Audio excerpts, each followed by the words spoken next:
महाराष्ट्राच्या राजकारणात महाविकास आघाडीचा एक अद्भुत प्रयोग आमचे नेते आदरणीय पवारसाहेब यांनी केला। महाराष्ट्राच्या विकासासाठी महाराष्ट्रातले राष्ट्रवादी काँग्रेस आणि शिवसेना तिन्ही पक्ष पवारसाहेबांनी एकत्रित केले। गेले 2.5 वर्ष महाराष्ट्रातल्या शेतकऱ्यांना कर्जमाफी देण्यापासून अनेक चांगल्या योजना आणि लोकांची सेवा करण्याचा प्रयत्न या सरकारने केला। अर्थात आज महाराष्ट्राच्या राजकारणात महाराष्ट्राचे मुख्यमंत्री यांनी स्वतः भाषण करून लोकांशी संवाद साधून त्यातून पायउतार होण्याचा निर्णय केलेला आहे। एक सरळ, चांगला, सच्छील आणि लोकांच्या सेवेसाठी कटिबद्ध असणारा महाराष्ट्राला मुख्यमंत्री मिळालेला होता।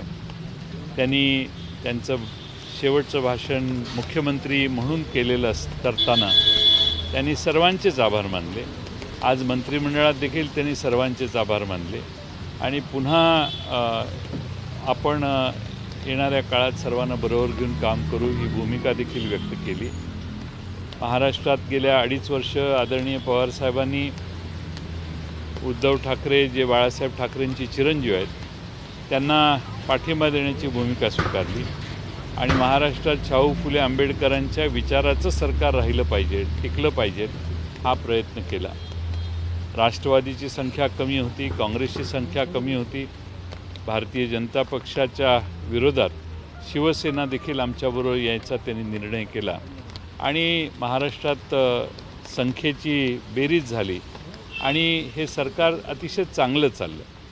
दुर्दैवाने शिवसेनेचे काही आमदार त्यांच्यापासून दुरावले, महाराष्ट्राच्या बाहेर गेले काही दिवस। ते जरी म्हटले तरी आम्ही शिवसेनेत आहोत, तरी त्यांचं पाठबळ नाही हे लक्षात आल्यावर स्वतः उद्धव ठाकरे यांनी मनाचा मोठेपणा दाखवून यातून पायउतार होण्याचा निर्णय घेतला आहे।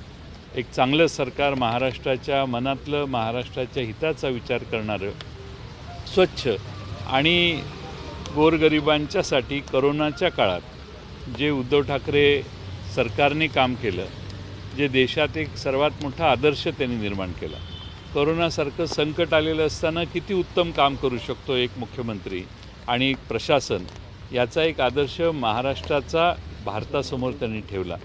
त्यांनी अशी अनेक चांगल्या कामात स्वतः सर्वांना प्रोत्साहन देऊन काम करून घेतलं आणि म्हणून आज ते जरी पायउतार झाले तरी महाराष्ट्राला मुख्यमंत्री म्हणून उद्धव ठाकरे दीर्घकाळ लक्षात राहतील असं मला विश्वास आहे। सर, यापुढेही महाविकास आघाडी पुढे काम करत असेल का एकत्रपणे आणि स्थानिक स्वराज्य संस्थांच्या निवडणुका आहे तिथेही लढताना दिसतील का?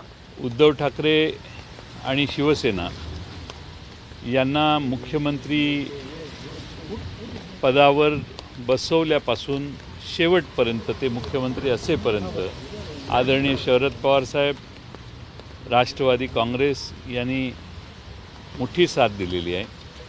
त्यांनी शेवटपर्यंत मुख्यमंत्री महोदयांच्या सर्व त्यांनी घेतलेल्या निर्णयाला देखील कायम समर्थन देण्याचं काम केलेलं आहे आणि राष्ट्रवादी काँग्रेस आणि पवारसाहेब हे माननीय उद्धव ठाकरे यांच्या मुख्यमंत्रीपदाच्या शेवटच्या क्षणापर्यंत त्यांच्याबरोबर साथ देऊन त्यांना पाठिंबा देण्याचं काम आम्ही सर्वांनी केलेलं आहे। आज त्यांचा राजीनामा झालेला आहे। पुढच्या काळात आम्ही सर्व एकत्रित बसू आणि पुढची भूमिका काय याचा योग्य तो निर्णय निश्चितपणाने आम्ही मुख्यमंत्री यांना असं देखील म्हटलं की गट राष्ट्रवादी पक्षामुळे तुटला आहे। सगळ्यात मोठा आक्रोश राष्ट्रवादी काँग्रेस पक्षावरच त्या शिवसेना गटाचं दिसत आहे, त्यामुळे हे सरकार पडलं असं मानलं जातं। गाडीतले हे जे फुटीर जे शिवसेनेचे आमदार आहेत ते अजितदादा यांना दोष देतात, राष्ट्रवादीला दोष देतात। माझ्याकडे यादी आहे, त्या यादीमध्ये एक 50-100 अजून कोटी रुपये वाढवायचे, कारण 1-2 डिपार्टमेंटच्या याद्या त्यात आल्या नाहीत। पण त्यांनी किती पैसे त्यांच्या मतदारसंघात या महाविकास आघाडीमुळे आले याचे आकडे वाचले तरी तुमच्या लक्षात येईल। एकनाथ शिंदेंच्या मतदारसंघात MMRDA वगैरे सोडून, जलसंधारणाचं खातं सोडून एकनाथ शिंदेंच्या मतदारसंघात 366 कोटी, उदय सामंतांच्या मतदारसंघात 221 कोटी, दादा भुसेंच्या मतदारसंघात 306 कोटी, गुलाबराव पाटलांच्या मतदारसंघात 309 कोटी, शंभूराजे देसाईंच्या मतदारसंघात 294 कोटी, अब्दुल सत्तार यांच्या मतदारसंघात 206 कोटी, अनिल बाबरांच्या मतदारसंघात 186 कोटी, महेश शिंदे 170 कोटी, शहाजी पाटील 151 कोटी, हे डोंगर दऱ्या झाडेवाले आहेत ना ते, महेंद्र थोरवेंना 154 कोटी, भारत शेठ गोगावले 173 कोटी, प्रकाश आंबेडकर 175 कोटी, कोट्यावधी रुपये या सर्वांच्या मतदारसंघात देण्याचं काम झालेलं आहे. आणि हे देत असताना गेल्या 3 वर्षात जवळपास 12,000 कोटीपेक्षा जास्त निधी हा नगरविकास खात्याला एकनाथ शिंदेंच्या खात्याला दिलेला आहे. आणि 12,000 कोटी रुपये महाराष्ट्रात अर्थसंकल्पात अजित पवार जे राष्ट्रवादीचे अर्थमंत्री म्हणून देखील काम करत होते, राष्ट्रवादीच्या वतीनं अर्थमंत्री म्हणून जे या मंत्रिमंडळात काम करत होते, 12,000 कोटी रुपये हे नगरविकास खात्यात खर्च झालेले आहेत. मी सांगण्याचा मतितार्थ हा की राष्ट्रवादीने आम्हाला निधी मिळून दिला नाही वगैरे हे आकडे जर बघितले तर यातले एकही खरं नाही. आणि या बाबतीत एवढ्या मोठ्या प्रमाणात निधी देऊन देखील यांनी त्यांच्या म्हणजे भाजप शिवसेनेचं सरकार होतं त्या काळात 6% जास्त निधी शिवसेनेला मिळाला नव्हता आणि 92-93% भारतीय जनता पक्षाच्या आमदारांना मिळत होता. एवढ्या मोठ्या प्रमाणात शिवसेनेचं सरकार आल्यावर शिवसेनेच्या आमदारांना निधी मिळालेला आहे. आकडेवारी समोर बघितली याच्यापेक्षा जास्त आकडेवारी आहे, पण हे मला 2 दिवसात जी मिळालेली ती मी तुमच्या समोर सादर करतो. त्यामुळे त्यांच्या म्हणण्यात कोणतंही तथ्य नाही. राष्ट्रवादीचे जरी अर्थमंत्री असले तरी 12,000 कोटी रुपयापेक्षा जास्त निधी जर नगरविकास खात्यात अजितदादांनी दिला असेल तर त्यांना दोष देणं हे पूर्णपणाने चुकीचं आहे. आता कुणावर तरी दोष ठेवला पाहिजे.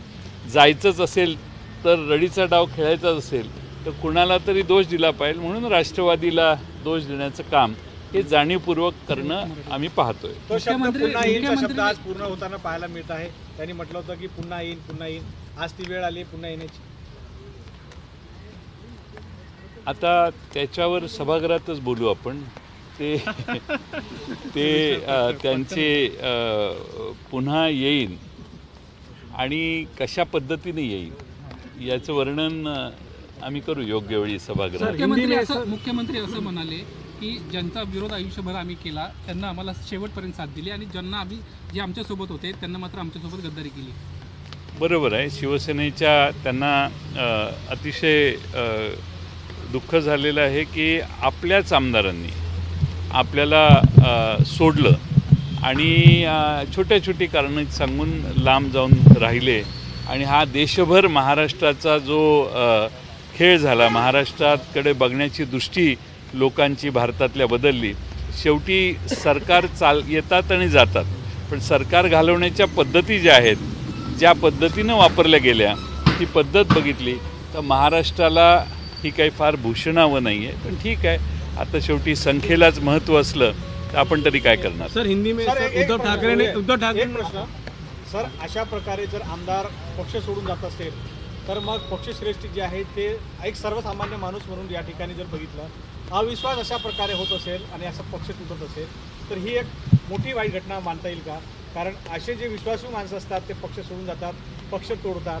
अशा जर घटना होत असेल तर मग कुटुंबात ज्या काही घटना होतात त्या घटनात या घटनात काही फरक वाटत नाही. सर्वच राजकीय पक्षाला हे अत्यंत दुःखदायक आहे.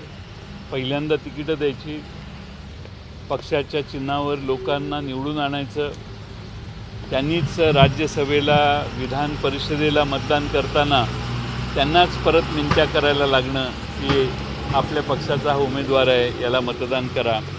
गुप्त मतदान असेल तर अधिकच त्याच्यावर काळजी करावी लागते.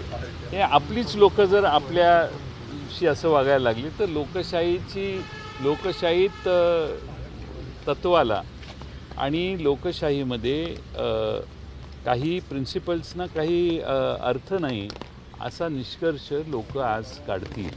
आणि मग या लोकशाहीत सत्ता काबीज करणं हेच आपलं तत्त्व जर असेल तर या मार्गाने आपण जाऊ शकतो.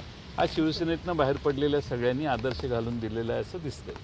सर हिंदी में कि उद्धव ठाकरे जी ने इस्तीफा दिया, किस तरह इसको आप देखते हैं? क्या आप लोगों से पहले बात की थी, सुबह आप लोगों की चर्चा भी हुई थी, तो किस तरह इसको देखते हैं आप पूरी घटनाक्रम को? नहीं, उद्धव ठाकरे साहब ने 2.5 साल में हमारे नेता पवार साहब ने ये महाविकास आघाड़ी का एक अद्भुत प्रयोग भारत में किया था। हमारे महाराष्ट्र के आदर्श शाहू फुले अंबेडकर, इनके विचारधारा पे चलने वाले तीनों पार्टियों को इकट्ठा लाने की उन्होंने कोशिश की थी और पिछले 2.5 साल में बहुत अच्छा सरकार शासन हमने उद्धव ठाकरे जी के नेतृत्व में दिया था। 2.5 साल में बहुत अच्छे निर्णय जो लोगों को, किसानों को सहायता करने में ज़रूरी थे, वो निर्णय हमारे सरकार ने लिए। आज 2.5 साल के बाद क्या हुआ आपको पता है, मैं उसके ऊपर और ज़्यादा आपका वक्त नहीं लूँगा। लेकिन उद्धव जी के साथ में उनके जो विधायक थे वही विधायक बाजू में हो गए और इसीलिए राष्ट्रवादी कांग्रेस और शरद पवार साहब और कांग्रेस भी, हम उनके साथ थे। राष्ट्रवादी के नेता आदरणीय पवार साहब और राष्ट्रवादी हमारी इस सरकार में, हमारे उद्धव जी ठाकरे साहब की सरकार के आखिरी क्षण तक उनको मदद करते थे। जो भी चाहिए वो उनकी मदद करने की तैयारी हमारी थी। हम सब उनके साथ आखिर तक थे। आदरणीय पवार साहब ने ये सरकार बनाई है और इसीलिए राष्ट्रवादी के जो एमएलए है उनके ऊपर भी अन्याय हो रहा था, ऐसा नहीं था हो नहीं रहा था। लेकिन एक बार पवार साहब ने ये सरकार बनाई है, इसीलिए हमारे विधायक भी जो भी था उसमें समाधान व्यक्त करते काम करते थे और अभी पवार साहब और हमारी राष्ट्रवादी ने आखिर तक उद्धव ठाकरे साहब को सपोर्ट किया। अब उन्होंने आज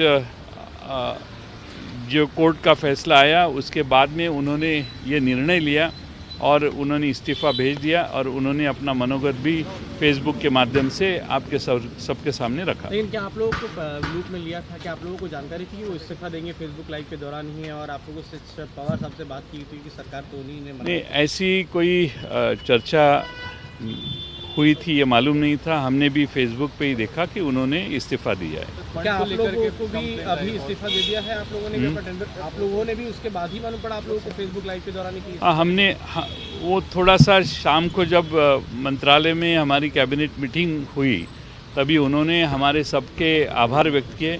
उन्होंने सबके राष्ट्रवादी कांग्रेस खास तौर पे और कांग्रेस, ये दोनों पार्टी का आभार व्यक्त किया। तभी हमें थोड़ा सा लगा कि शायद इनके मन में इस्तीफ़ा देने की इच्छा इरादा है। क्या कोई बैठक या बातचीत अब आप करेंगे? ऐसी बातचीत नहीं हुई, लेकिन हल्के से उन्होंने कहा था कि देखते क्या निर्णय होता है, नहीं तो इस्तीफ़ा दे सकते हैं। बैठक या बातचीत आप पवार साहब भी शहर में हैं हो सकती है। अभी अब सरकार तो हमारी नहीं है, तो हम तीनों पार्टियां साथ में बैठ के आगे क्या करना चाहिए क्या नहीं, इसके बारे में विचार विमर्श कर सकते हैं। फ्लो टेस्ट का क्या होगा सर? अब तो फ्लो टेस्ट की जरूरत नहीं पड़ी, सरकार चली गई, तो आगे का क्या होगा सर? टेस्ट लेने के लिए कुछ बचा नहीं है क्योंकि इस्तीफ़ा दिया है। सरकार की फुल फ्लोर टेस्ट होती है। अगर माननीय मुख्यमंत्री महोदय ने इस्तीफ़ा दिया है तो अभी टेस्ट की कोई ज़रूरत नहीं है। सर फक्त वेगळा प्रश्न सर, एक मिनट सर, आप बता रहे थे आलोचना की गई एनसीपी विधायकों की या शिवसेना के बाकी आमदारों की तरफ से कि फंड जो है वो दिए नहीं जाते, इसलिए महाविकास आघाड़ी से बाहर निकले। अर्बन डेवलपमेंट डिपार्टमेंट को अजीत पवार राज्य के वित्त मंत्री है, उन्होंने पिछले 2.5 साल में 12,000 करोड़ रुपए से ज़्यादा राशि दी। एबीपी माझा, उघडा डोळे बघा नीट।